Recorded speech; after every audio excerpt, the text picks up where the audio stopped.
हन्तारो यत्पादम्बुजरेण स्वीयानां तान्निजाचार्यान् प्रणमामि मुहुर्मुहुः।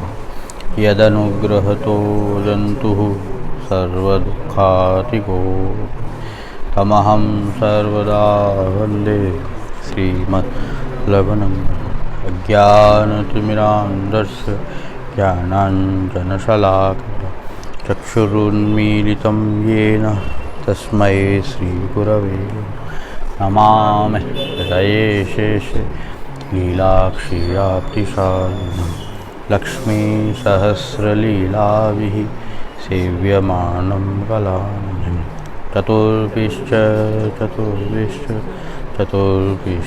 त्रिभिस्तथा षड्भिर्विराजते योषो पञ्चधा हृदये।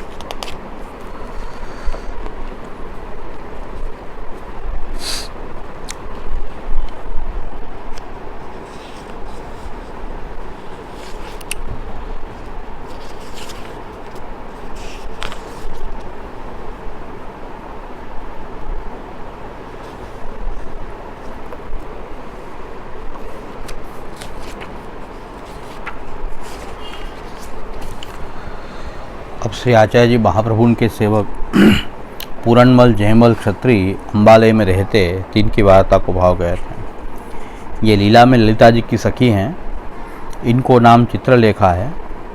इस स्वामी जी की कुंज रचना तामे नाना प्रकार के चित्र करत हैं। सो अम्बालय में एक क्षत्रिय के घर जन्मे। सो पूरनमल को पिता हथियार बांधी के चाकरी करतो और पूरनमल को एक जोहरी को संग भयो। सो जवाहर को कसब सीखे। सो वर्ष 20 के पूरनमल भये तब माता पिता की देह छूटी। पूरनमल को ब्याह भयो सो स्त्री साधारण मिली और पूरनमल को मन भगवान में बालपने सो जहाँ तहाँ कथा वार्ता सुने मर्यादा की रीति चले। स्त्री को मन ठाकुर जी में न देखियो तब अपने घर में न्यारी जगह करी दीनी। 4 रुपया को महीना कर दियो। द्रव्य बहुत होतो सो मनुष्य के हाथ स्त्री को खर्च पठाई देते। आप वासो बोलते नहीं, वैराग्य हूँ दृढ़ हतो। सो इन पूरनमल की गांठी में द्रव्य बहुत हतो। सो एक समय रात्रि को पूरनमल को देवी जीव जानी।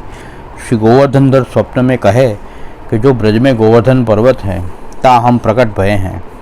सो तू आए कि हमारो मंदिर समराओ और श्री आचार्य जी को सेवक हो। तब पूरनमल जागी के सवेरे भये सगरो द्रव्य भेलो करी ब्रज में गोवर्धन में आई दर्शन किए। पाछे रामदास भितरिया सो पूछे जो मोको श्रीनाथ जी ने मंदिर सवरावे की आज्ञा दीनी है सो मैं आयो हूँ। तब रामदास सदु पांडे सब कहे जो श्रीनाथ जी तो श्री आचार्य जी के ठाकुर हैं। सो अब 2-4 दिन में श्री आचार्य जी पधारे वारे हैं। तब उनसे पूछी कि उनकी आज्ञा हो तो मंदिर संवराओ। पाछे श्री आचार्य जी पधारे तब पूरनमल ने दंडोत करी विनती करी जो महाराज मोको सेवक करिए और श्रीनाथ जी मंदिर संवरावे की आज्ञा करी है। सो आप आज्ञा देव तो मैं संवराऊँ। तब श्री आचार्य जी पूरनमल को नाम निवेदन कराई कहे आगरे ते कारीगर बुलाओ। सो पूरनमल ने कारीगर बुलाए। तब श्री आचार्य जी वासो कहे कि मंदिर को नक्शा करी लाओ। तब श्री कारीगर ने मंदिर को नक्शा शिखरबंद कियो ध्वजा कलश सहित। तब श्री आचार्य जी कारीगर सो कहे कि हमारे ठाकुर को मंदिर शिखरबंद ध्वजा कलश को नहीं नंदराय जी के घर की न्याय करो। तब कारीगर ने दूसरी बेर घर की न्याय कियो। तब श्री आचार्य जी के सिरस्त में नक्शा को कागज आयो तब वही शिखरबंद ध्वजा कलश सहित। तब श्री आचार्य जी कहे कि शिखरबंद क्यों किए। तब कारीगर ने कहा महाराज हम तो घर की नहीं किए हते। सो अब शिखरबंद ध्वजा कलश भयो ताको कारण तो हम जानत नहीं। तब श्री आचार्य जी कहे कि हम बैठे हैं, हमारे आगे नक्शा तैयार करो। तब कारीगर ने कहा घर की नहीं जैसे श्री आचार्य जी कहे तारी थी सो कियो। जब नक्शा तैयार भयो तब वही शिखरबंद ध्वजा कलश चक्र वे गयो। तब श्री आचार्य जी जाने जो श्री ठाकुर जी की इच्छा यह है जो जगत में पूजाएं बहुत जीव उद्धार करेंगे हैं। सो देवालय की रीति यहाँ रखना उचित है। तब श्री आचार्य जी गिरिराज जी से पूछे जो प्रभु इच्छा तुम्हारे पर मंदिर बनावे की है सो मंदिर बनेगो तब लौकिक रीति से तुमको श्रम बहुत होएगा। तब श्री गोवर्धन जी कहे, हमको परम सुख है कि हमारे ऊपर हमारे प्रभु के लिए जो करे ता पर मैं प्रसन्न हूँ। ताते सुखते मंदिर के लिए लौकिक रीति सब करो, मोको कछु दुख नहीं। भाव प्रकाश ताहिते पाछे श्री गुसाई जी हूँ वैष्णव को सेवा दर्शनार्थ गोवर्धन पर चढ़न देते और जहाँ तहाँ बिना सामग्री सेवा बिना चढ़न की आज्ञा नहीं। तब श्री आचार्य जी पुराणमल को आज्ञा देनी कि बेगे मंदिर समराओ। सो मंदिर की नींव खोदी, सो नींव भरी गई, इतने में पुराणमल को द्रव्य सब निकट गयो। तब पुराणमल कमाए को गए।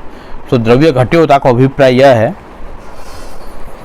कि जो पुराणमल के पिता को कमायो द्रव्य हतो, सो पिता के मरे पुत्र की सत्ता होए। ताते पुराणमल की सत्ता जाने के श्रीनाथ जी अंगीकार किए, परंतु लौकिक मनोरथ करी पिता द्रव्य कमायो हो तो ताते कार्य सिद्ध न भयो। और जो यही द्रव्य सो मंदिर बने तो वितजा सेवा पुराणमल की सिद्ध न होए। ता ये द्रव्य घट्यो तब पुराणमल मंदिर की सेवा निमित्त कमाए को गए। या में ये जताए जो वैष्णव को व्यापार करनो तो भगवत सेवा, गुरु सेवा और वैष्णव सेवा को मनोरथ करी के करनो, तब ही द्रव्य से सेवा सिद्ध होए, तब वितजा सेवा कहिए। पाछे पुराणमल गयो तब और वैष्णव राजसी कितने ने कही कि जो आज्ञा हो तो हम मंदिर संवराएं। तब श्री आचार्य जी कहे कि पुराणमल आए के संवरावे को हम। भाव प्रकाश सो यही थे जो प्रभु ने पुराणमल को मंदिर संवरावे की आज्ञा दी है, सो पुराणमल को मनोरथ सिद्ध करावनो है। ता पाछे पुराणमल जवाहर को कसब करी थोड़े दिन में बहुत कमाई के आए। या में वैष्णव को यह जताए जो कछु सेवा संबंधी मनोरथ करी व्यापार करिए और कार्य सिद्ध होनहार न हो तो व्यापार हूँ सिद्ध न हो। तब वैष्णव सब भगवत इच्छा जाने, हरख शोक ना करे, प्रभु को जितनो करनो होए तितनो सहज ही में सिद्ध होए। तो द्रव्य लेके पुराणमल आए, मंदिर सिद्ध कराए। तब श्री आचार्य जी पाछे आछो मुहूर्त देखी के श्री गोवर्धन धर को मंदिर में पधराए अक्षय तृतीया के दिन। तब पुराणमल ने बहुत द्रव्य खर्च कियो, आभूषण, वस्त्र, सामग्री, भेंट आदि। तब श्री आचार्य जी प्रसन्न होए के पुराणमल सो कहे, जो तेरो मनोरथ होए सो राखे मती, सब करियो। तब पुराणमल ने श्री आचार्य जी से विनती करी, महाराज धीराज, मेरो यह मनोरथ है जो अपने हाथ सो अति सुगंध को अरगजा श्रीअंग में समर्पो। तब श्री आचार्य जी के सुखेन मनोरथ करो। तब पुराणमल ने अत्यंत सुगंध को अरगजा सिद्ध करी के सर्वांग में लगाए, बहुत आनंद पाए। तब श्री आचार्य श्रीअंग को प्रसादी उपरना पुराणमल को उड़ाए। पाछे द्रव्य बहुत बच्यो, सो पुराणमल ने श्री आचार्य जी की भेंट कियो। सो पुराणमल को मनोरथ याते भयो, जो पुराणमल को लीला में चित्रलेखा सखी अपने स्वरूप को ज्ञान भयो। तब श्री आचार्य जी को प्रसन्न जानी मन में विचार किया, जो मैं मंदिर संवरायो सो सेवा तो लीलाहू में मिलत है, कुंज संवराय वे की, परंतु श्री आचार्य जी मुख्य स्वामिनी रूप हैं, तिनकी कृपा ते कछु श्रीअंग की सेवा करी लूँ यह विचारी हूँ। अर्घजा लेपन की सेवा से स्वामी जी अपने हाथ से प्रभु को समर्पित हैं। संयोग समय और विप्रयोग समय ललिता जी श्री ठाकुर जी को समर्पित हैं। काहेते अर्घजा से स्वामी जी के श्रीअंग को भाव है, तो श्री स्वामी जी की कृपा बिना यह सेवा कहाँ मिले। तो श्री आचार्य जी प्रसन्नता सो पुराणमल को मनोरथ सिद्ध भयो हम। और श्री आचार्य जी प्रसादी उपरना अपनो उठाए, तामे सगरो शरीर पुराणमल को अलौकिक मानसिक सेवा योग्य वह गए हम। ताते पुराणमल भगवत सेवा नहीं पधराई, मानसी में मगन भय मंदिर सेवराए, तामे वितजा सेवा सिद्ध भई। या में ये जताए जो भाव करी के एक ही सेवा में फल भयो। एक दिन अर्घजा लगाए तन करी, धन करी मंदिर सेवराए, ताते भाव बिना जन्म भरी तनुजा वितजा सेवा करिए, परंतु मानसी फल रूप पावत नहीं। सो प्रीति सो एक ही बार में फल पाए, ताते प्रीति सर्वोपरि फल को सिद्ध करत है, यह जताए।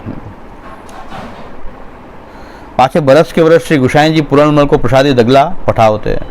सो दगला श्री गोवर्धन धर को स्वरूप है, सो पुराणमल पास आपो ही पधारते। सो पुराणमल के हृदय में अगाध भाव है, अष्ट प्रहर लीला में मगन रहत हैं, ताते इनकी वार्ता को भाव कहाँ तक कहिए। ऐसे भगवती पुराणमल हैं जो श्रीनाथ जी आप ही प्रमेय बलते घर में दर्शन दे मंदिर सवरावे की आज्ञा दिए।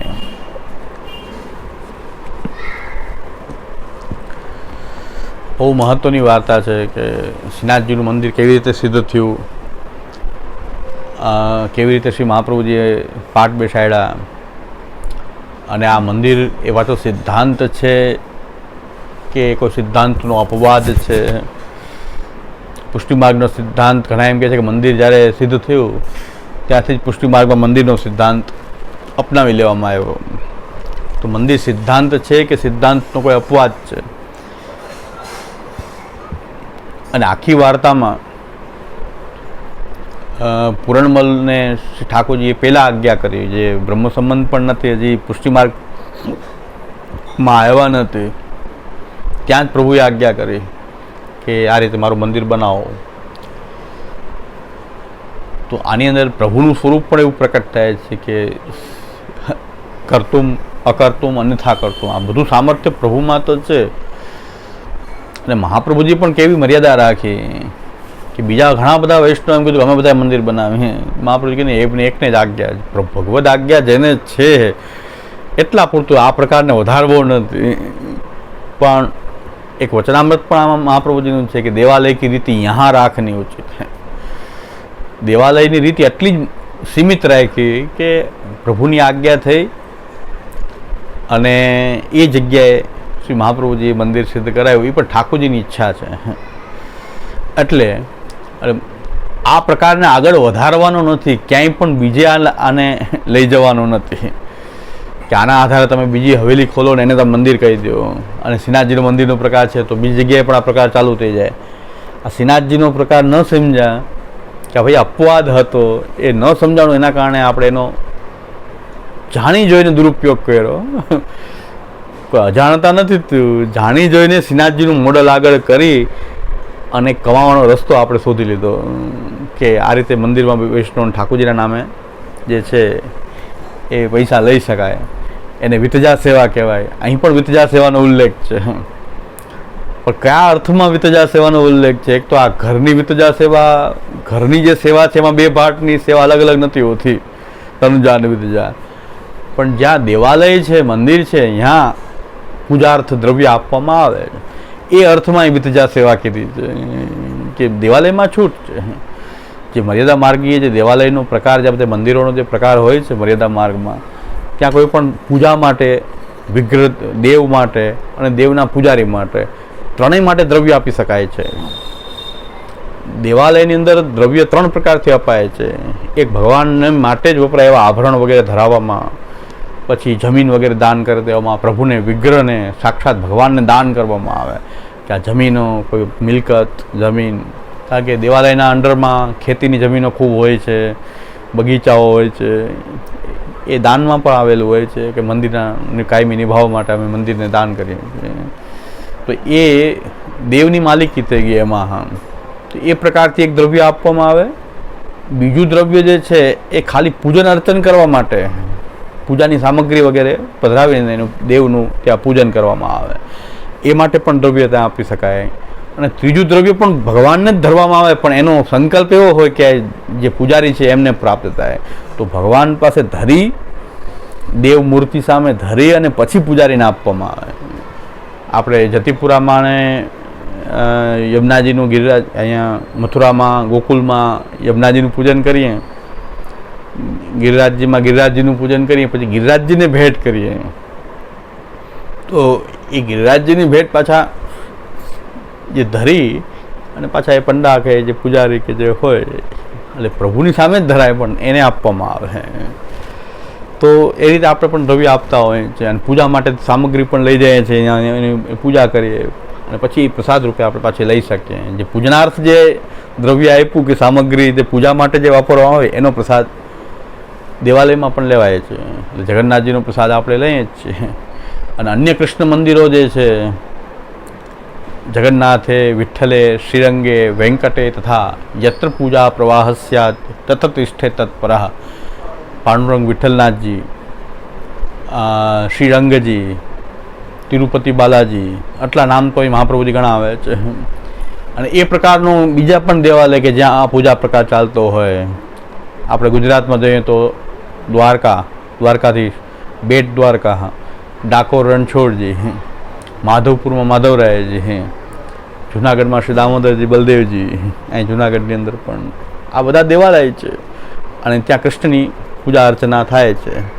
તો ત્યાં પૂજનાર્થ દ્રવ્ય આપી અને એ પ્રસાદ રૂપે આપણે લઈ શકીએ છીએ. અને એનો પ્રસાદ લેવામાં કોઈ કાંઈ દેવદ્રવ્ય ત્યાં હોતું નથી, કારણ કે પૂજનાર્થ દ્રવ્ય આવેલું છે, એનો પ્રસાદ આપણે લઈએ તો ત્યાં દેવદ્રવ્ય હોતું એને દેવદ્રવ્ય ગણાતું નથી, એને પ્રસાદ જ કહેવાય છે. શ્રીનાથજીની અંદર પણ જ્યારે મંદિર સ્થાપિત થયું ત્યારે મહાપ્રભુજી આ મર્યાદા માર્ગમાં જે દેવાલય હોય છે એવું જ દેવાલય શ્રીનાથજીમાં ભગવદ આજ્ઞા જ એવી હતી, ઠાકોરજીની જ આજ્ઞા હતી. મહાપ્રભુજીનું મન તો એમને ઘરમાં પધરાવીને સેવા કરવાની હતી. સ્પષ્ટ આવે છે કે ભાઈ મારું મંદિર આવું ન હોય તો જા કલશ વાળું અમારે ત્યાં નહીં હોય, અમારે તો ઘરની જેમ જોઈએ એવો નકશો બનાવો.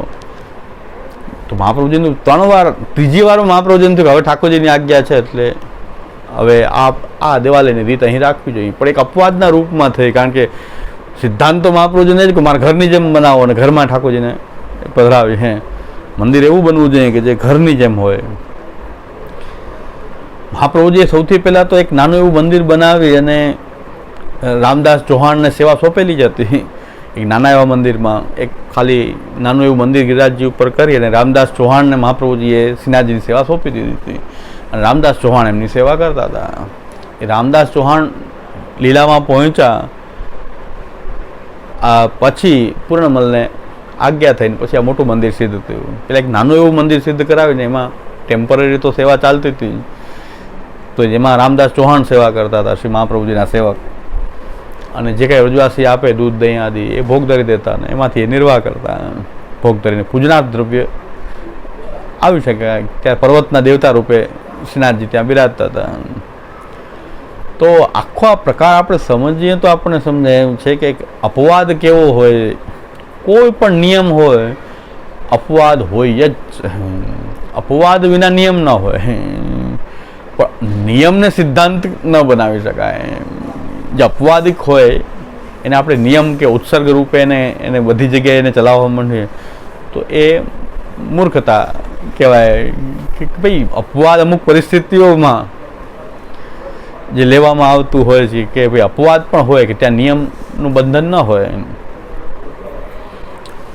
હજી ત્રીજો પણ વસ્તુ છે પ્રતિપ્રસવ છે પાછું, કે જે અપવાદ જે છે એને પણ ત્યાં અપવાદિક પરિસ્થિતિમાં પણ અમુક વસ્તુ જે છૂટ આપી છે એને ફરી પાછી કેન્સલ કરવી, એક પ્રતિપ્રસવ પણ હોય છે. એટલે ઉત્સર્ગ, અપવાદ ને પ્રતિપ્રસવ આપણને આ વાર્તામાં સમજવા માટે જે શાસ્ત્રના જે 3 શબ્દો છે, ઉત્સર્ગ એટલે નિયમ, કે જે નિયમ બધા માટે લાગુ પડતો હોય, પણ એમાં અમુક પરિસ્થિતિમાં કંઈક છૂટછાટ લેવામાં આવે તો એ અપવાદ. અને અમુક પરિસ્થિતિઓમાં જે છૂટ આપી છે એને પણ કેન્સલ કરી દેવામાં આવે તો એ પ્રતિપ્રસવ થઈ ગયો, ફરી પાછો એને પ્રતિપ્રસવ કહેવાય. એક સામાન્ય ઉદાહરણથી સમજીએ કે ક્યારેય અસત્ય ન બોલવું, સત્ય બોલવું એ ધર્મ છે. સત્ય જ બોલવું જોઈએ. પણ શાસ્ત્ર કહે છે કે અમુક પરિસ્થિતિઓમાં અસત્ય બોલી શકાય, તો અમુક અપવાદની પરિસ્થિતિ બતાવી કે આ પરિસ્થિતિઓમાં અસત્ય બોલવું એ અધર્મ નહીં થાય. એમાં બધા ઉદાહરણ આપ્યા છે કે કોઈને પ્રાણાંત કષ્ટ આવી ગયો હોય તો આપણે એની રક્ષા કરવા માટે ખોટું બોલીએ તો ત્યારે તમને અધર્મનો અસત્ય બોલવાનો દોષ નહીં લાગે. કોઈને કોઈ મારવા આવતું ને આપણે સંતાણા હોય, કોઈ પૂછે કે અહીંયા ભાઈ આવ્યો છે તો આપણે કહીએ કે નથી આવ્યો, તો આપણે અસત્ય તો બોલ્યા પણ જો સાચું બોલે તો કોઈ એને મારી દે. તો એને પ્રાણની રક્ષા કરવા માટે કોઈની પણ અસત્ય બોલવામાં આવે તો એ અધર્મ નથી, શાસ્ત્ર એમ કહે છે. બીજું શાસ્ત્ર કહે છે કે ધંધામાં સામેની કોઈને છેતરપિંડી ન કરી પણ ધંધાનું રહસ્ય તો બતાવી શકાય નહીં. તો ત્યાં કાંઈક તમારે નરો વાંકો કોઈ પૂછે કે સાચું બોલો ને કેટલા મળે તો કહેવાય નહીં. તો ધંધો નહીં થઈ શકે. ભાઈ કેટલા એક્ઝેક્ટ તમને શું મળશે તો એ સાચું ન કહી શકાય. નરો વાંકો નરોવા કે ખર્ચા નીકળે એમ કે વેપારી શું કે ખર્ચા કાઢે કરે તો કારણ કે બધું રહસ્ય ખાઈ દે તો વેપાર થાય ને. એટલે વેપારમાં છૂટ આપે, છેતરપિંડી નહીં, ખોટો માલ ભરાવી દેવો કે એવું ખોટું કરવાની છૂટ નથી વેપારમાં, પણ ધંધાનો રહસ્ય તો છુપાવવા માટે ખોટું બોલવું પડે. જે એક્ઝેક્ટ અમારે શું કોસ્ટ છે, શું કેટલું ચડાવે છે ને કેટલું લે છે ને, તો એ ધંધા માટે તો ધંધો જ નહીં થાય. કારણ કે તો સેવા થાય, કોસ્ટ ટુ કોસ્ટ આપતો તો ખાલી સેવા માત્ર થઈ શકે બધાની. તો એ શાસ્ત્ર બધી પ્રેક્ટિકલ વાત કરે છે શાસ્ત્ર કે ભાઈ અહીં તો ખોટું બોલવું પડશે, પણ છેતરપિંડીવાળું નહીં કે તમે માલ ખોટો આપી દો કે સામેનો અહિત થાય એવું કરો. પણ આપણું રહસ્ય કંઈક ધંધાનું હોય છે એને આપણે પ્રકટ ના કરી શકીએ ત્યારે આપણે ખોટું પૂછે તોય આપણે પછી ખોટું જ બોલવું પડે, સાચું તો ન બોલાય. આ પરિસ્થિતિમાં શાસ્ત્ર કહે છે આ બધા અપવાદના નિયમ, એના કારણે તમને ત્યારે અસત્ય બોલવાની છૂટ આપી તો એનો મતલબ એવો નથી કે તમે અસત્યનો ધર્મ બનાવી દો, કાયમ માટે અસત્ય ધર્મ. એકવાર છૂટ આપી ને વાત પૂરી થઈ ગઈ, અસત્ય ધર્મ થઈ ગયો. એટલે મિત્રોને હાંસી મજાકમાં શાસ્ત્ર કહે છે ખોટું બોલી શકાય. બે મિત્ર હોય એ મજાક મસ્તી કરતા હોય નિર્દોષ ભાવથી, એમાં ખોટું બોલે તો શાસ્ત્ર કહે છે કે એ અસત્ય બોલવાનું પાપ લાગે નહીં. પછી આગળ એમ કહે છે કે લગ્ન પ્રસંગોમાં થોડું ઘણું ખોટું શાસ્ત્ર કહે છે કે તો થાય જ નહીં. અને કદાચ કોઈ આપણા અભિપ્રાય પૂછે તો હાવ સંપૂર્ણ અભિપ્રાય સાચો આપી દઈએ તો હવે આપણા કારણે જ ઓલાનો થતું હોય ને આપણે એક વસ્તુ બોલવાથી તૂટી જાય કોઈનું, તો બે પક્ષનું કે સામે બહુ છેતરપિંડી ન હોય, અહિત ન હોય તો લગ્નમાં થોડું ઘણું તો ખોટું બોલવાની શાસ્ત્ર છૂટ આપે. લગ્ન પ્રસંગો, લગ્નની વાતચીતમાં એટલે 20,000 કમાતો હોય તો આપણે 25,000 કહી દઈએ એટલું તો થાય, કારણ કે એમાં કંઈ બહુ છેતરપિંડી, મોટી છેતરપિંડી નથી, પણ છતાં કંઈક ને કંઈક ખોટું લગ્ન પ્રસંગોમાં પણ શાસ્ત્ર છૂટ આપે છે. પણ કારણ કે સંપૂર્ણ સત્યથી તો, અને સંપૂર્ણ સત્યથી ગ્રહસ્થી જીવને ચાલતું નથી, થોડું ઘણું છુપાયેલું હોય તો ચાલે. તો ગ્રહસ્થી જીવન એવું છે પતિ પત્નીનું કે સાવ સંપૂર્ણ સત્યતા ઉપર તો ચાલતું નથી. તો અહીંયા કંઈક ને કંઈક તો પણ એકબીજાની છેતરપિંડીની છૂટ નથી આપતું શાસ્ત્ર, પણ નિર્દોષ ભાવથી કંઈક તો પ્રેક્ટિકલી કંઈક ખોટું બોલીને આપણે ચલાવતા હોય છે. એટલે એક વૈષ્ણવ છોકરાનું સગપણ કરાવતું તો મેં થોડોક કોક દી, હું તો પડતો નથી ક્યારે, પણ મેં કીધું કે સારું છે કરો. તો એ બે કે વાતચીત કરી, મેં ભલે છોકરી એમાં ક્લાસમાં હવે ભણે અને ભાવનાવાળા એને એવું વૈષ્ણવ ઠેકાણું જોતું હતું. મેં કીધું આ એવું છે, આ છોકરો વૈષ્ણવ છે ને ઘરે ઠાકોરજી બિરાજે છે ને આ પ્રમાણે છે, તમને બધા અનુકૂળ આવે તો આગળ વધી શકે. હે બધું ગોઠવાઈ ગયું હતું સાવ કમ્પ્લીટ, લગભગ થઈ જ જાય. પણ જે છોકરો હતો ને એને ઉત્સાહમાં આવે અને એને સત્ય બોલવાનું કે 5 વર્ષ પહેલાં કે મારું એક એક્સિડન્ટ, ભયંકર એક્સિડન્ટ થયું હતું, એમાં મારો મિત્ર તો પહોંચી જ ગયો અને પછી મેં એના કારણે મેં ડિપ્રેશનમાં આવી ગયો, મેં ભણવાનું છોડી દીધું. ઓલા લાગો કે કેટલું વાગ્યું હશે ને કેટલું ડિપ્રેશનમાં આવ્યો હોય ને કેટલી દવા થઈ હોય. મેં કે ન કીધું ત્યારે 5 વર્ષ પહેલાં હવે કાંઈ નથી, આપણે કાંઈ ફોલ્ટ નથી, કાંઈ નથી. પણ એ સત્ય ઉજાગર કરવાની પહેલી જ મિટિંગમાં શું જરૂર હતી? 2-5 વર્ષ પછી કીધું તો કેન્સલ થઈ ગયું સત્ય બોલવામાં. લગ્ન પ્રસંગમાં ખાસ કહે કે થોડું ઘણું પછી એને પૂછ્યું ને, એને ક્યાં ખબર હતી કે તમારું એક્સિડન્ટ થયું હતું? 5 વર્ષ પહેલાં થયું તો એ સત્ય ઉજાગર કરવાની શું જરૂર હતી? પણ તો કેન્સલ થઈ ગયું, નકર તો થઈ લગભગ બધું ફાઇનલ હતું. તો એને ઉત્સાહમાં સત્ય બધું મારે પહેલાં આમ એના કારણે મેં ભણવાનું છોડી દીધું ને મારો મિત્ર પહોંચી ગયો, હું ડિપ્રેશનમાં આવી ને બધી. મેં કીધું આ ન કીધું તો થઈ જાય, આમાં વાત બગડી ગઈ. સત્ય એવું છે કે લગ્ન પ્રસંગો આદિમાં હોય, અને મેં કંઈ છેતરપિંડી તો હતી નહીં, કારણ કે ભાઈ 5 વર્ષ પહેલાં ઓપરેશન જે એને થયું હતું, એક્સિડન્ટ થયું, બધું સારું થઈ ગયું, રિપેર થઈ ગયું, સરસ. હવે અત્યારે તો કંઈ વાંધો જ છે નહીં. પછી એ વાત ઉખેડવાની કંઈ જરૂર નહોતી એમ અત્યારે, કે ઓલા લોકોને ઘણી બધી શંકા, પછી માણસોને ઘણી શંકા એના ઘૂસી ગઈ, એના હૃદયમાં જે થયું હોય પછી એને ચોખ્ખી, પછી એ લોકોએ કીધું કે હવે અમારી ઈચ્છા નથી.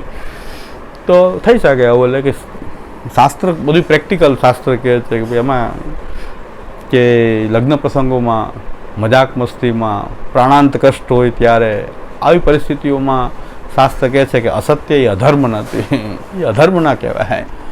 પ્રેક્ટિકલી એક વેપારી કંઈ ખોટું બોલે તો એ કહેવાય અધર્મ નથી, કંઈક એના ધંધાનો રહસ્ય છે તો હવે એ સત્ય કહી શકે નહીં. એટલે આને અપવાદ કહેવાશે. અપવાદ એ નિયમ નથી, અમુક પરિસ્થિતિ જ આપી, આટલી પરિસ્થિતિમાં તમે અસત્ય બોલો છો તો એ અપવાદ થયો. આટલી સામાન્ય સમજણ ન હોવાને કારણે પુષ્ટિ માર્ગમાં તો આ શ્રીનાથજીને એવો પ્રશ્ન ઉપસ્થિત કરી દીધો, આ બહુ સામાન્ય વાત હતી. આ તો શાંતિથી સમજાવી ગયો તો સમજાઈ જાય, પણ કોઈ સમજાવે તો ને ઉગ્ર શાસ્ત્ર ચર્ચા કરે, પ્રેક્ટિકલ સાચી વાત સમજાવે નહીં, અને મનમાં પાપ એ કે જો સાચું વૈષ્ણવ સમજી જાય તો પાછો આપણો ધંધો બંધ થઈ જાય. જો સાવ સરળતાથી સમજાવી દે તો સાવ પ્રેક્ટિકલ વાત છે. એટલે મને આજે એમ થયું કે આ વાર્તાના માધ્યમથી આપણે આ પ્રેક્ટિકલ વાતને સમજી લઈએ કે અહીં ઉત્સર્ગ, અપવાદ અને એક પ્રતિપ્રસવ, હજી એક પ્રતિપ્રસવ છે કે તમને છૂટ આપી, ખોટું બોલવાની એટલી પરિસ્થિતિની છૂટ આપી, પણ ત્યારે તમે કોઈ યજ્ઞ કરતા હો, યજ્ઞનું અનુષ્ઠાન તમે શરૂઆત કરી દીધી, ત્યારે એ અપવાદિક પરિસ્થિતિઓમાં પણ જે ખોટું બોલવું એ કેન્સલ થઈ જાય. તમારા મિત્રો સાથે પણ ત્યારે યજ્ઞ ચાલતો હોય, 7 દિવસ યજ્ઞ ચાલવાનું છે, તો 7 દિવસ પર્યંત તમારે કોઈ પણ પ્રકારનું અસત્ય બોલાય નહીં. શાસ્ત્ર ત્યાં કેન્સલ, તમને છૂટ આપી હતી મિત્રો સાથે મજાક મસ્તી ખોટું, ત્યારે પણ યજ્ઞ ચાલતો હોય ત્યારે તો એ અસત્ય ભાષણ ના કરી શકાય. એટલે આ એક સામાન્ય નિયમ છે. અપવાદને કોઈ એ નિયમ બનાવે તો એ બહુ મોટી મૂર્ખાઈ થઈ જાય કે સિદ્ધાંત જ રહે મહાપ્રભુજીનો. હવે અહીં લખી દીધું વિતજા સેવા, આમાં પૂર્ણમાં ક્ષત્રિય વિતજા સેવા અલગ લખી હતી કે નહોતી, તો ભાઈ તનું વિતજાની જરૂર નથી, વિતજા થઈ શકે કે ન થઈ શકે? ભાઈ તો પૂર્ણમાં ક્ષત્રિયની વાર્તામાં તો નિયમનો અપવાદ છે, અને એ તો પાછું આખો મંદિરની પ્રથા જ અપવાદ છે. એમાં આપેલું વિત્ત બધું અપવાદ જ છે.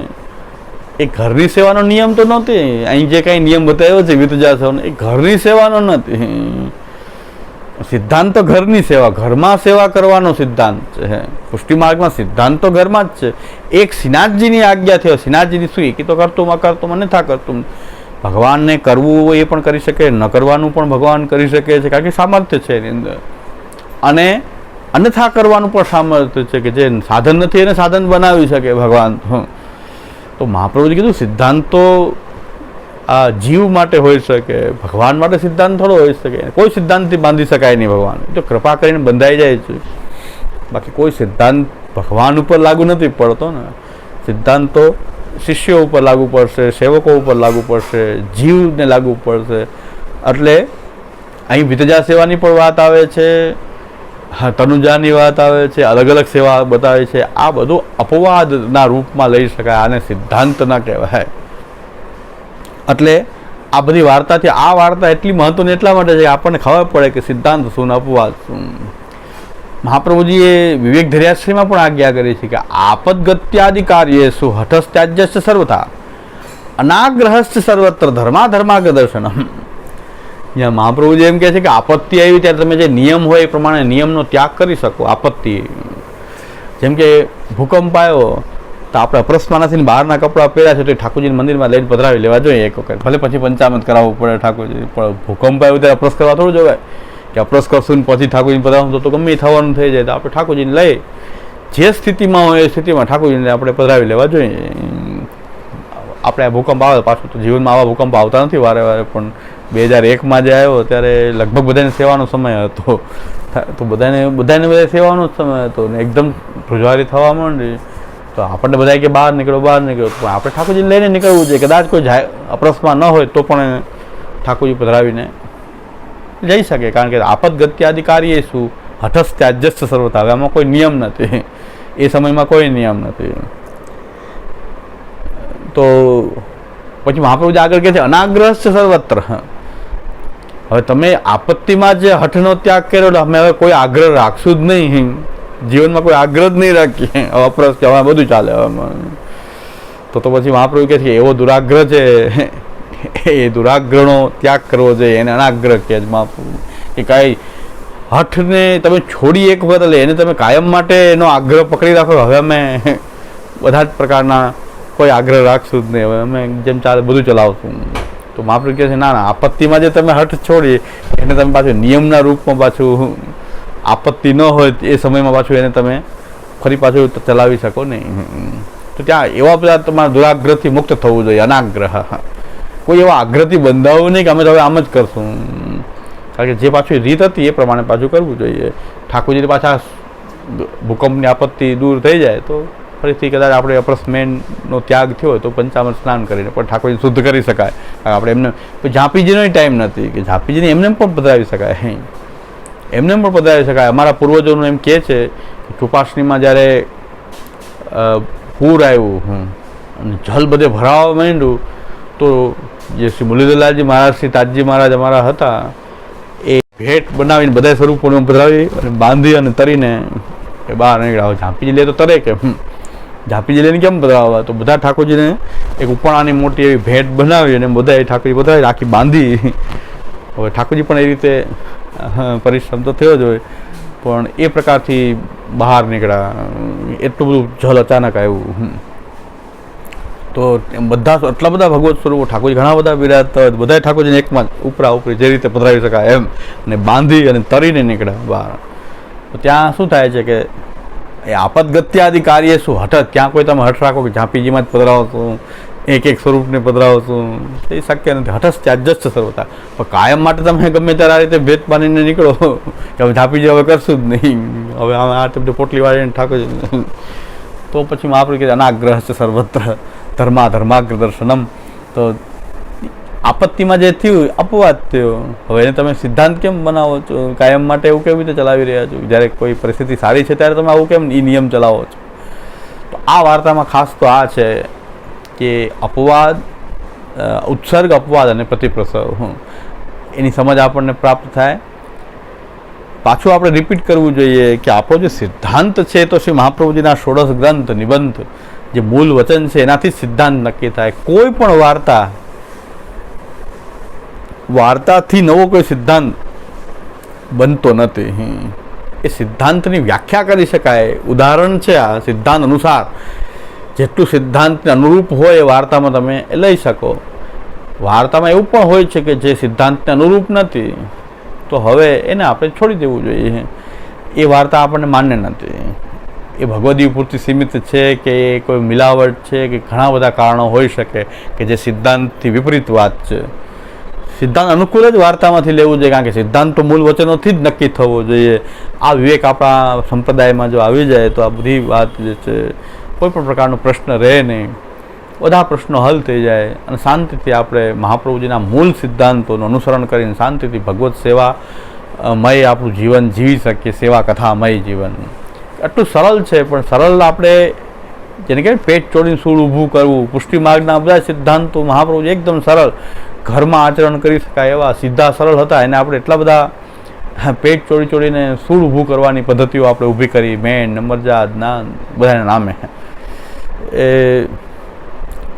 એમાં આપણે ઘણું બધું ગુમાવ્યું છે. આપણે ઠાકોરજીનો જે સેવા કથાનો જે આનંદ છે એ ઘણું બધું આપણે ગુમાવ્યું છે આને કારણે, કારણ કે આપણને આ સમજ આપવામાં આવી નથી. એટલા માટે એટલે એક તો બહુ સુંદર વાત નીકળે છે આમાં કે વ્રજવાસીઓ એમ કહે છે કે શ્રીનાથજી, ગોવર્ધનનાથજી તો શ્રી આચાર્યજી કે ઠાકુરજી.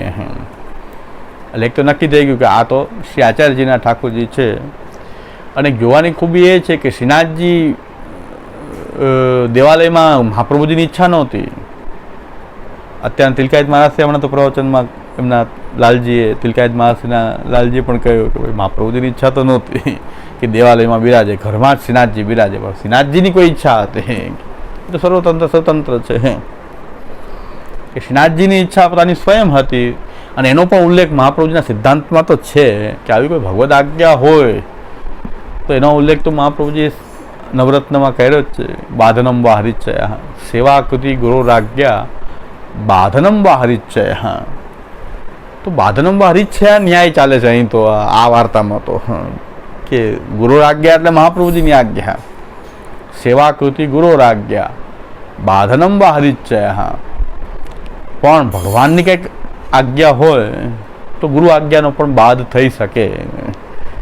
પણ એમાં વિવેક શું છે કે જ્યાં ઠાકોરજીને કંઈક સુખ થતું હોય, તો ઠાકોરજીને સુખ થતું હોય તો ગુરુ આજ્ઞાનો બાદ કરીને પણ ઠાકોરજીની સેવા આપણે કરી શકીએ. એમાં ઠાકોરજીનું જ સુખ હોય. આપણું કંઈક સુખ હોય એવી કોઈ ઠાકોરજીની આજ્ઞા હોય તો એ પાછી ત્યાં પણ માન્ય નથી. એના માટે આપણે ત્યાં બે વાર્તામાં ઉદાહરણ છે, ગોપાલદાસ જટાધારી અને રામદાસ ભીતરિયા, કે મહાપ્રભુજી આજ્ઞા કે અનુસરમાં પંખો કરો શ્રીનાથજીને, આંખ બંધ રાખજો. શ્રીનાથજી આજ્ઞા એમ કે આંખ ખોલ, મારા દર્શન કર. તો ગોપાલદાસ જટાધારી અને રામદાસજીની બે વાર્તામાં એવું જ આવે છે કે એમને આંખ ન ખોલી અને પંખો કરતા રહ્યા. કે શું કામ દર્શન કરવાનું કીધું ઠાકોરજીએ, એમાં તો મારું સુખ છે, એમાં ઠાકોરજીનું કોઈ સુખ નથી. પણ ઠાકોરજીનું સુખ થાય એવી કોઈ આજ્ઞા જો કરી હોત તો અવશ્ય એ પ્રમાણે બાધનંબ હરિચ્છા એમ કરવું જોઈએ. સેવા કરતી ગુરુ આજ્ઞા મહાપ્રભુજી જે આપણને પ્રણાલિકા આપી છે એ પ્રકારથી, એ પ્રણાલિકા તો શું છે?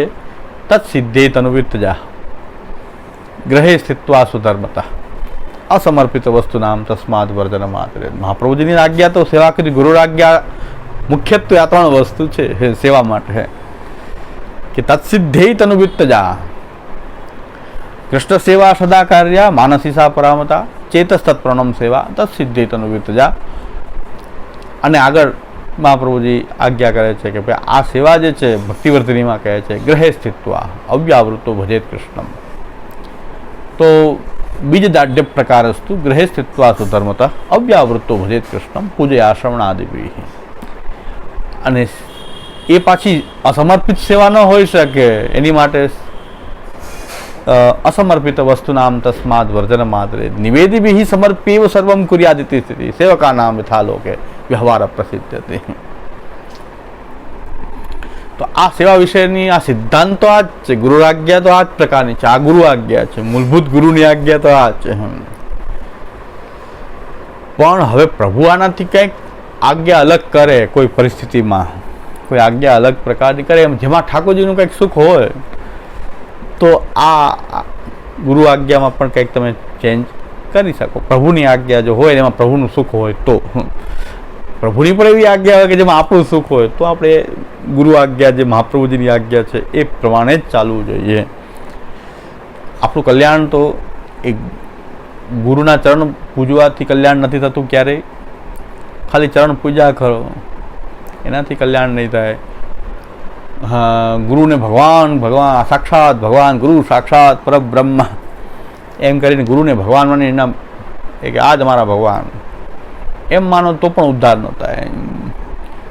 ગુરુનું સ્થાન એવું છે કે ભાઈ ગુરુને ભગવાન અને ગુરુમાં કંઈક ભગવાને કંઈક ભેદ તો રાખ્યો ને. નહીં તો ભગવાન એક જ કહેવાત તો ગુરુ જ ભગવાન છે એમ કહે તો પછી ગુરુ ને ભગવાન બે અલગ અલગ કેમ થયા? હા, જેની માટે આપણે આખ્યાનકારે તો કીધું જ છે કે રૂપ બેઉ એક તે ભિન્ન થઈ વિસ્તરે વિવિધ લીલા કરે ભજન સાર. ભગવાનની લીલા એવી છે કે ગુરુ ઉપદેશ કરે અને ઈષ્ટ પાસે જે આરાધ્ય છે, ઈષ્ટ છે, સેવ્ય છે એના તરફ લઈ જાય. તો એટલા માટે જ ગુરુ છે કે જે લઈ જાય ત્યાં. હા, અને એની માટે કૃષ્ણદાસજી પણ આપણને કહ્યું કે જે જન શરણ આય અનુસર હી ગહી સોપત શ્રી ગોવર્ધનનાથ. આ ગુરુ પોતાની પાસે નહીં રાખે. તમે જો મહાપ્રભુજી પાસે જાઓ, ગુસાઈજી પાસે જાઓ તો એ ગહી સોપત શ્રી ગોવર્ધનનાથ તમારો હાથ પકડીને ઠાકોરજી સુધી પહોંચાડી દેશે. ઠાકોરજીની સેવામાં તમારો પ્રવેશ કરાવી દેશે. તો ગુરુના ઉપદેશ જે છે એનું પાલન કરવું એનાથી જ કલ્યાણ થાય છે. સેવા કરતી ગુરુ આજ્ઞા અને એ જ ગુરુની સેવા છે. એ વચનોનું નિષ્ઠાપૂર્વક પાલન કરવું. પછી ચરણસ્પર્શ થાય કે ન થાય એ ચરણસ્પર્શ ને બધું કંટાળાજનક છે. બધા ચરણસ્પર્શ કરીને પાછું પાલન ન કરે તો એ શું એનો કોઈ અર્થ નથી. કેસી સ્નાન કરે ને કેસી સ્નાન તો બંધ જ કરી દીધું. મેં કીધું ભાઈ કેસર આટલું બધું ઢોળો એના કરતાં ઠાકોરજીની સામગ્રીમાં વાપરો. પગમાં ઢોળવાથી શું ફાયદો છે? તો કેસરી સ્નાન તો મેં કીધું ઠાકોરજી ક્યાં કેસરવાળી સામગ્રી લગાવો ને તો એટલું મોંઘી વસ્તુ ને પાછું ખાલી પગમાં ઢોળવામાં આવે. પેલા તો ગુરુના પગને શું કામ ધોવામાં આવતા? કારણ કે ચાલીને પધારતા ને એટલે અમે ગાડીમાં તો તરી પગ બગડ્યો જ નથી તો શા માટે ધોવો જોઈએ? ધોવાનો અર્થ પેલા તો ચાલી ના આવતા એટલે પેલા ચરણ પ્રક્ષાલન કરવામાં આવતું. અતિથિ નહીં કરાતું હતું, ગુરુનું નહીં, અતિથિને ચરણ ધોવામાં આવતા હતા. અતિથિ દેવો ભવા, અતિથિને એવી કહેવાય અતિથિ આવ્યા અતિથિ દેવો ભવા તેની પૂજા થતી, એના ચરણ ધોવામાં. કારણ કે બધા ચાલીને આવતા હતા. તો અત્યારે તો કોઈ જરૂરિયાત જ નથી. જૈનોના અત્યારે ગુરુ એક ચાલીને આવતા હોય તો જૈનોના જે ગુરુ હોય છે એ લોકો ચાલીને આવે, એ લોકોને ચરણ પ્રક્ષાલન વગેરે કરાય છે લગભગ. તો એના એ લોકોને થાય છે. એ ચાલીને આવે છે, હજી લોકો ચાલે છે. હજારો કિલોમીટર મુસાફરી આખા જીવનમાં એ લોકો ચાલતા જ હોય છે. તો એના ગુરુ હજી ચાલે છે. બાકી તો કોઈ ચાલીને અત્યારે આવતું નથી.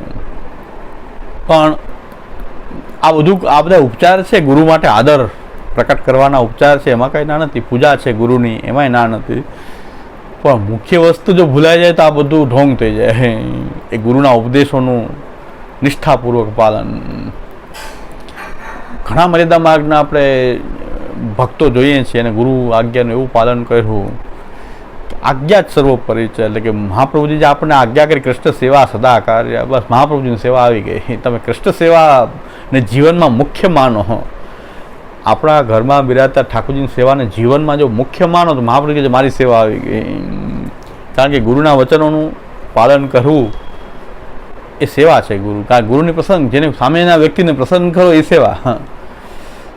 સામેના વ્યક્તિને ખુશ કરો તો મહાપ્રભુજી ખુશ કેવી રીતે થાય કે તમે ઠાકોરજીની સેવા કરો, પ્રભુની સેવા કરો. એના માટે તો મેં આટલો પરિશ્રમ કર્યો છે કે તમે ઠાકોરજીની સેવા શાંતિથી કરી શકો. એટલા માટે મેં આ પરિભ્રમણ કર્યું, પરિશ્રમ કર્યો, આટલા ગ્રંથ લેખા, લીલા સમજાવી કે તમે શાંતિથી સેવા કરી શકો. સોદા સાર્થક કૃતા શેષ સાધના, કે તમે શાંતિથી હવે ભગવત સેવા કરો. બાકી બધા કાર્ય મેં કરી દીધા.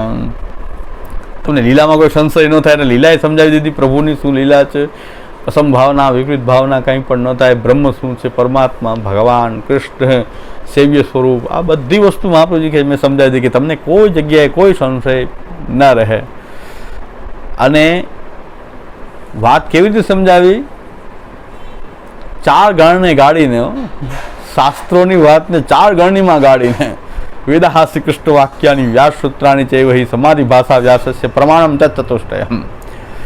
4 પ્રમાણોમાં એક વાત, એક કોઈ શાસ્ત્રનું વચન છે તો એને 4ની વચનો સાથેની એક વાક્યતા કરી કે કોઈ સંદેહ રહે જ નહીં. એ શું કામ કર્યું મહાપ્રભુજી કે મેં આ પરિશ્રમ શું કામ કર્યો કે તમે શાંતિથી સેવા કરી શકો. તમારા મનમાં કોઈ વિક્ષેપ ઉત્પન્ન ન થાય, કોઈ તમને ભ્રમિત ન કરે. કે બધું મેં કાર્ય કરી દીધું, બધું તૈયાર, રેડીમેડ બધું. હા, અને મારું સર્વસ્વ આ ઠાકોરજી તમને પધરાવી દઉં એમ પણ આજ્ઞા કરી દીધી કે આ જ સર્વસ્વ છે, ક્યાંય ભટકવાની હવે જરૂરિયાત. મારું સર્વસ્વ જે કાંઈ છે બધી મિલકત આપી દીધી, કાંઈ બાકી નહીં. તો સર્વસ્વ મેં પધરાવી દીધું તમને. તો આપણે મહાપ્રભુજીના સર્વસ્વ માનીને એ ઠાકોરજીને ક્યારેય ન છોડીએ. જન્મો જન્મ આપણે બસ આ સેવા જ કરતા રહીએ. એને આપણે પરમ મુક્તિ કહીએ છીએ. આપણી મુક્તિ થઈ ગઈ કે આપણું જે સ્વરૂપ છે આપણને પ્રાપ્ત થઈ ગયું. આપણી આત્મા, ખરેખરી આત્મા છે જે આપણા ઠાકોરજી છે એ આપણી આત્મા છે. જે પરમાત્મા કે જીવાત્માની સાચી આત્મા તો પરમાત્મા છે. તો એ સાક્ષાત આપણા જે ઠાકોરજી મળી જવા એ સૌથી મોટી ઉપલબ્ધિ છે. ગયે દુઃખ દ્વંદ એમ કે બ્રજમે આનંદ. તો આ બધા દુઃખ દ્વંદ પૂરા થઈ ગયા. એટલે મહાપ્રભુજી આનંદ સ્વરૂપ છે. બધા દ્વંદ દૂર કરી દીધા, દુઃખના દ્વંદ દૂર કરી દીધા. જન્મો જન્મથી આ લોકને તુચ્છ માનવા માંડી. મહાપ્રભુજીના સેવક થતાં આપણે લોકમાં તુચ્છતા લાગ્યા કે આ તો અનેક જન્મથી ચાલતી આવતી સુખ દુઃખની પ્રક્રિયા જ. શાસ્ત્રાભ્યાસ પ્રકૃતિ મહાપ્રભુજી કહે છે કે આ તો બધું ચાલ્યા કરે. લોકમાં ઊંચાય, વેર, જય, રીસા લોકમાં હોય જ. તો બધું એ તો ચાલ્યા જ કરતું હોય, એમાં કંઈ મોટી વાત નથી. સંન્યાસીઓ સામે આવી ગયા તો હું વાત હોય તો ચાલ્યા જ કરે ને. એમાં અમને આમાં આશ્ચર્ય કોઈ વાત નથી. સંન્યાસીઓ સામે આવી ગયા તો આવ્યા કરે. એ લોકોનું બધાનું આ જ કામ. કયો સંન્યાસ છોડ્યું શું એ સમજાવો ને. કોઈ રાગ દ્વેષ કાંઈ છૂટતું તો નથી. ખાલી ભગવા કપડાં પહેરીને પણ શું ફાયદો છે. એટલે મહાપ્રભુ કહે છે આ બધી વાત તો સામાન્ય છે. લોકમાં આવું હોય એમાં બહુ. સ્વર્ગમાં જાય ને તો સ્વર્ગમાં પણ મહાપ્રભુ કહે છે કે સ્પર્ધા અને ઈર્ષાની તો સ્વર્ગમાંય છે. સ્વર્ગ લોકમાં જાય ને અહીં તો હોય જ ને. સ્વર્ગલોકમાં ઈર્ષા અને સ્પર્ધા અને એવો ભાવ તો ત્યાં પણ છે. કારણ કે એવું જો ન હોત તો અપ્સરાઓ શું કામ આવત મોકલત કે આ ઋષિમુનિ ત્યાં ન પહોંચી જાય, સ્વર્ગનું સિંહાસન ન મેળવી દે તો આને મોહિત કરો. અપ્સરાઓ સ્વર્ગમાંથી આવીને ઋષિમુનિને મોહિત કરવા આવી જતી હતી. સ્પર્ધા ઈર્ષાનો ભાવ તો સ્વર્ગલોકમાંય બનેલો છે. એમાંય મુક્તતા નથી. તો પછી અહીં તો આ તો લોક જ એનો છે. અહીં તો સ્પર્ધા ને ઈર્ષા ને વેર જે બધી તો અહીં તો લોક જ એ છે. પછી શું ચિંતા છે. પણ મહાપ્રભુજીની વાત આપણે સમજી લઈએ કે ભાઈ મોટામાં મોટી છેતરપિંડી કે બધું જાણીને પણ કૃષ્ણ સેવા ન કરવી. બધું જાણો છો અને તમે ગાળ દો ભલે તો પણ કૃષ્ણ સેવા કરો. હું તો એમ કહું ગાળ દો ચાલો, પણ તમે કૃષ્ણ સેવા કરો તો તમારી ગાળે અમને સ્વીકાર્ય છે. તમે ઠાકોરજીની સેવા કેમ કરતા નથી? મહાપ્રભુજીના જો માર્ગમાં હો તો તમે ઠાકોરજીની સેવા કેમ નથી કરતા? અથવા ભગવદ આશ્રય કેમ રાખતા? શરણાગતિમાં કેમ રહેતા નથી? આ તો ચાલે, હવે જીવ સ્વભાવથી આવું બધું તો આ જાણે કે બહુ મોટી વાત થઈ અમારી માટે. મેં કીધું બહુ ક્ષુદ્ર વાત છે, આ તો આવું તો ચાલ્યા જ કરતું. એ તો લોકમાં સહજ છે. હવે તો પ્રભુએ બનાવી છે લીલા એવી, તો કાલે મેં વિસ્તારથી વર્ણન કીધું કે લોક આ એક ભગવાનનું રમણ એવું છે, એ રમાય, એનો આનંદ લઈ રહ્યા છે ભગવાન, કે રમણાર્થ સૃષ્ટિ પ્રકટ કરી દીધી છે તો રમણ ચાલુ છે. ભગવાનના હિસાબે તો રમણ છે, આપણી માટે તો દુઃખ ક્લેશ છે. ભગવાન તો એનો આનંદ લઈ રહ્યા છે, આખી સૃષ્ટિ એના આનંદ માટે જ એને પ્રકટ કરી દીધી છે, તો એ વાત આખી અલગ છે. પણ મહાપ્રભુજીનો એક મત આપણે સમજી લઈએ કે યહ કૃષ્ણમ ન ભજેત પ્રાજ્ઞ શાસ્ત્રાભ્યાસ પરકૃતિ અયમેવ મહામોહ ઇદમેવ પ્રતારણમ.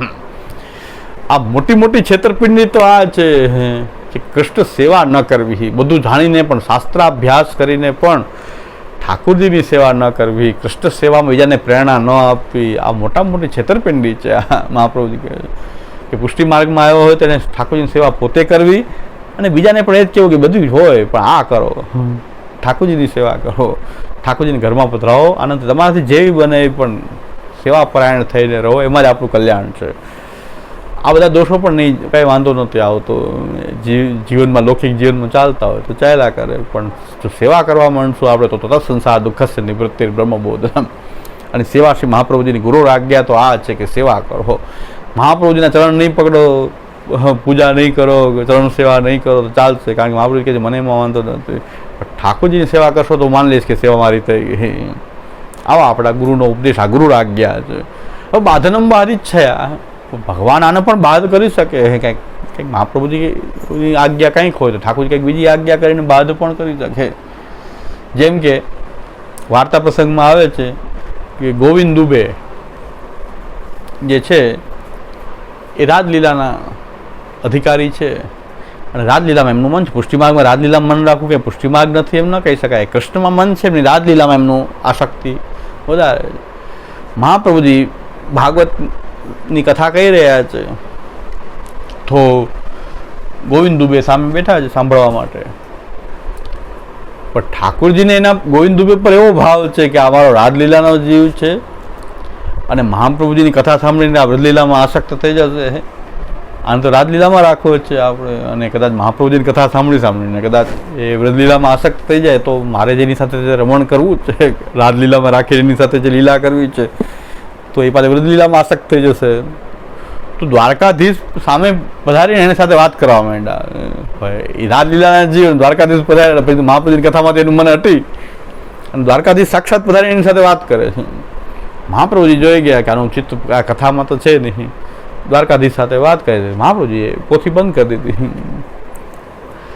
અને હું અહીંયા કંઈક બોલતો બધા અંદરો અંદર વાતો કરતા હોય તો પોથી બંધ જ કરી દેવી જોઈએ. પ્રવચનમાં ઘણી વાર એવું થાય, ઘણા હું બંધ થઈ જાઉં કારણ કે બધા કંઈક બીજી વાતમાં લાગી ગયા હોય. એક વખત પ્રવચન હું કરતો હતો અને ઓલો 4 પગાડો ત્યાંથી નીકળું, બધા આમ કરે, મેં કીધું હું બેઠો એના કરતા એનું મહત્વ વધારે છે. મેં પ્રવચન બંધ કર્યું, થોડી વાર બંધ કર્યું, આ ખાઈ ભાઈ તો બાછા છે એ કાઢી દે, ભૂલથી આવી ગયું છે પુષ્ટિ માર્ગ બેન એમ કે ક્યાં આવી ગયું એમ હોય ને, ઘણા એ વિચારવા આવી ગયું એને જવાનો રસ્તો કરી દે હોય જાય, બીજી વાત પૂરી. એ ગભરાઈ ગયું હતું કે આમાં ક્યાં જવું, બધા વૈષ્ણવ બેઠા હતા, બધા આખી સભાનું ધ્યાન એમાં હોય, બધા એમાં જ જોતા હતા. થોડીક વાર પણ બંધ કરી દીધું પ્રવચન. મેં કીધું પછી મેં કીધું આ મારામાં ક્યારે અભિમાન ન આવે ને, આ પ્રભુ લીલા છે કે આનું મહત્વ વધારે જ મારા કરતા, એટલે અભિમાન કરવા જેવું તો કંઈ કે ઠાકોરજી અભિમાન કેનું કરવું, કે જો બધાને આસક્તિ હોય તો આમને આમ મોડવો જ ને ભાઈ આવે નીકળી જાય, એ એને રસ્તો કરીને નીકળી ગયું. હોવા બહુ કહ્યું તો કંઈ નહીં, એમાં ગભરાઈ ગયું. બધા બાજુ બધા કાપવા પડે, બધા કરે તો લગે જવું ક્યાં, એના કરતાં એક રસ્તો કરી દો. કાંઈ બધાને વિક્ષેપ કરવાની જરૂર નહોતી, છેલ્લી લાઈનવાળાની જ કામ હતું ખાલી, કે જે લોકો આમ જરા એને હાંકી દે તો નીકળી જાય. 200, 500, 1000 માણસ હતા, બધા આમ ત્યાં જ જોવા માંડ્યા. તો એવું થઈ શકે. મહાપ્રભુજી પણ આ તો દ્વારકાધીશ પધાર્યા અને એમનું તો રાજલીલાના જીવ દ્વારકાધીશ પધારે પછી તો એનું ચિત્ત એની સાથે વાત કરવામાં લાગી ગયા. ઠાકોરજી એની સાથે વાત કરે. મહાપ્રભુજી જોયું કે આ તો દ્વારકાધીશ જે છે એ ગોવિંદ દુબે સાથે વાત કરે છે. મહાપ્રભુજી એટલે પોથી બંધ કરે કે દ્વારકાધીશ પધારીને જો કરતા હોય તો હવે એમનું ચિત્ત એમાં છે નહીં, તો મહાપ્રભુજી પોથી બંધ કરી દીધી. તો વાર્તામાં કંઈક પછી એનું ભાવ કંઈક કે ભાઈ એ રાજલીલાના અધિકારી છે ને મહાપ્રભુજી કે થાલનો પ્રસાદ ના આપ્યો ને, પણ અહીંયા વાત એ હતી કે ઠાકોરજીએ કહ્યું હતું ને પછી મહાપ્રભુજી થોડાક ગોવિંદ દુબેથી કે એમનું કથામાંથી ચિત્ત ઓલું થઈ ગયું એટલે મહાપ્રભુજીને પડ્યું હતું કે ભાઈ કથા એમ પણ ઠાકોરજીની જ ચાલતી હતી, વ્રજલીલાની કથા ચાલતી હતી અને એમનું દ્વારકાધીશ સાથે એમનું ચિત્ત લાગ્યું. તો આ બધી લીલા કરનાર છે, કંઈ મહાપ્રભુજીનો રોષ છે એવું નથી, પણ આપણને કંઈક પ્રમાણ કેવું મળે છે કે જીવ ઉપર ભગવાનની કૃપા કેવી એનું પ્રમાણ જો મહાપ્રભુજી જો એ ગોવિંદ સાથે બોલ્યા નહીં તો દ્વારકાધીશે એમ કીધું કે એમાં તમે એની સાથે શું કામ નતું, એનો શું વાંક છે, તો મેં કહી રહ્યું હતું ને મારે એને રાજલીલાનું રાખવું જ છે, તો તમે શા માટે એની સાથે મહાપ્રભુ પછી પસંદ પાછા પેલા હતા એમ. પણ ઠાકોરજી કેવું પ્રમાણે આપ્યું કે ભાઈ એનો ગોવિંદ દુબેનો ક્યાં વાંક છે, હું વાત કરતો હતો ને તો મહાપ્રભુ કહે છે હવે આપણે આ તો દ્વારકાધીશ તો આપણા સ્વામી છે ને એમની ઈચ્છા હોય તો પછી આપણે શું કામ સિદ્ધાંત ચલાવવા આપણો. તો મહાપ્રભુજી કીધું તો ઠાકોરજી મુખારબેનથી મહાપ્રભુજીને કીધું એમાં ગોવિંદ દુબેનો શું વાંક છે કે આપ એની સાથે નથી બોલતા, એ તો હું વાત કરવા માટે મારે એને આ જ લીલામાં રાખવું છે, મને લીલામાં આસક્ત નથી થવા દેવું. તો આ તો ભગવાને નિરોધ કરેલો છે, બહુ સુંદર વાત છે. આનું કાંઈક રૂપાંતર વાર્તામાં કંઈક બીજી રીતે બતાવ્યું છે કે મર્યાદા જીવ હતા અને પુષ્ટિના અધિકારી નહોતા. અરે ભાઈ પુષ્ટિના અધિકારી ન હતો 84માં સ્થાન થોડા આવત, 84ની વાર્તામાં એની વાર્તા થોડી લખાત નિર્ગુણ ભક્તમાં, પણ રાજલીલા સંબંધી છે, પ્રભુને રાજલીલામાં રાખવા માંગે છે. આપણે તો નિર્ગુણ ભાવ હોવો જોઈએ કે પ્રભુ જ્યાં પણ રાખવા ઈચ્છે ત્યારે પ્રભુ જ આપણે એને રાખવા છે રાજલીલામાં, એટલે રાજલીલાનો ભાવ પ્રેરિત થાય છે ને. ગોવિંદ દુબેમાં રાજલીલામાં આસક્તિ શું કામ થઈ કે પ્રભુએ એને રાજલીલામાં એનો નિરોધ કરવો છે. તો અને એ ગોવિંદ દુબેને કારણે તો આપણને નવરત્ન ગ્રંથ મળ્યો. આ નવરત્ન ગ્રંથ પણ ગોવિંદ દુબે ઉપર શ્રી મહાપ્રભુજી લખેલો છે. એ ગોવિંદ દુબેના જે પ્રશ્ન હતા એનો જવાબ છે. પ્રશ્ન આપણને ખબર નથી પણ આ જવાબ છે કે આખો ગ્રંથ છે કે એમને પણ ચિત્તમાં આ જ વિક્ષેપ થતો હતો, રાજલીલામાં મન જાય ને સેવા વ્રજલીલાની કરવી, તો ભાઈ એમનું એમ થતું કે શું કરવું, મારું સેવા વ્રજલીલા સંબંધી કર્યું હતું, રાજલીલામાં એ ચિત્ત જાય તો મહાપ્રભુ સુંદર સમાધાન કરે તથૈવ તસ્ય લીલેતી, ભગવાનની લીલા છે એમ સમજીને સેવા આ રીતે કરો ને સ્મરણ તમે દ્વારકાધીશનું કરો, કાંઈ વાંધો નથી, એમાં વિક્ષેપ કરવાની જરૂર નથી. દ્વારકાધીશ યાદ આવે તો દ્વારકાધીશને પણ યાદ કરો, સ્મરણ કરો, પણ સેવા આપણી આ પ્રકારની છે, સેવા આ પ્રકારે કરો. એટલે આ વાર્તામાં આપણને ઘણું બધું પ્રાપ્ત થાય છે, પણ વાર્તામાંથી આપણે કેવી રીતે એને લઈએ છીએ એ બહુ મહત્ત્વની વાત છે. એટલે આ વાર્તા તો બહુ મહત્ત્વની છે જ. આ સિદ્ધાંત પછી અપવાદ, અને અપવાદને ક્યારેય સિદ્ધાંત ન બનાવી શકાય, અપવાદ જ રહે, એને સિદ્ધાંત ન બનાવી શકાય ક્યારેય. તો એ આપણે આગળ આ વાર્તામાં હવે શ્યામુદાન વચનામૃત તો હવે આપણે આગળ જોશું.